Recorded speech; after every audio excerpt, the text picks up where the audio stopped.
This doesn't look like it would change the world, but the first transistor did just that. This replica is a bit larger than the original, but otherwise a pretty faithful representation. In 1947, Walter Brattain at Bell Labs fashioned it out of a plastic stand, a chunk of germanium, and a plastic triangle. On each side of the plastic triangle there's gold foil. And then on top there's a spring which presses the apex of the triangle into the germanium. That's why it's called a point contact transistor. Now here's what Bardeen and Brattain actually did with this device on December 23, 1947. They hooked up a microphone to the left side and an oscilloscope to the right side. As they spoke into the microphone, they could see the voice signal being amplified. As Brattain wrote in his lab notebook, the circuit was actually spoken over, and by switching the device in and out, a distinct gain in speech level could be heard and seen on the scope. Now, that amplification is still one of the main uses for a transistor.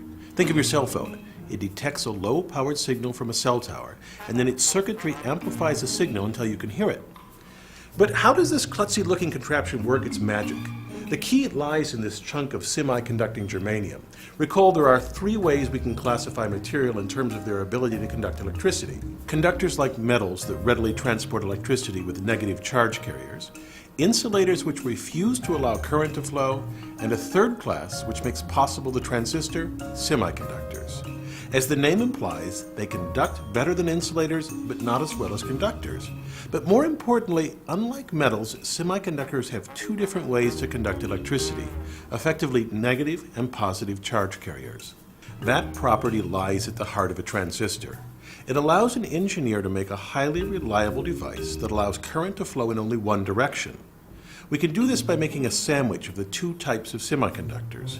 Here, the negative charge carrier one on the left and the positive one on the right. This semiconductor sandwich allows electricity to flow, reverse the battery, and the current grinds to a halt. Other devices can do this, for example vacuum tubes, but they had many parts, were unreliable, overheated, and were expensive to produce and likely impossible to miniaturize. This seems a simple thing, yet it lies at the heart of a microelectronics revolution. And it's the key to the Brattain and Bardeen transistor, in fact to every transistor. It's best to first think of their device as two separate one-way current valves. At the center of each is that piece of germanium, which makes electrical contact with a piece of copper at its base. And at the top, a spring presses a thin piece of gold foil into the germanium. Right where the gold touches, there's a thin layer of the positive charge carrier semiconductor. Below that, the rest of the germanium is of the negative carrier type. Now, even though that top layer is very thin, I've exaggerated it here to make the operation of the transistor clear. On the left, we attach a small battery with its positive terminal connected to the top layer. This allows current to flow. On the right, we use a larger battery, but with its ends reversed. This creates a device where current doesn't flow.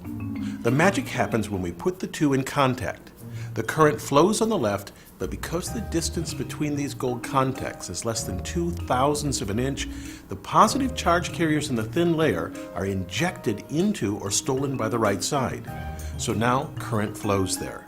The current on the right is controlled by that on the left. It seems that we've gone to great lengths to just make a tiny current flow. I mean, the current on the right isn't much bigger than on the left. But if we look carefully, we can see why this revolutionized the world. We've created a signal amplifier. The key element is the battery. Recall that power is current times voltage.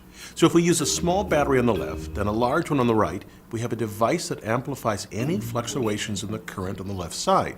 These fluctuations might be, for example, the output of the microphone that Brattain and Bardeen used on December 23, 1947. Western Electric Company manufactured these point contact transistors in 1951, but they found it difficult to make them reliable, some even showing sudden death.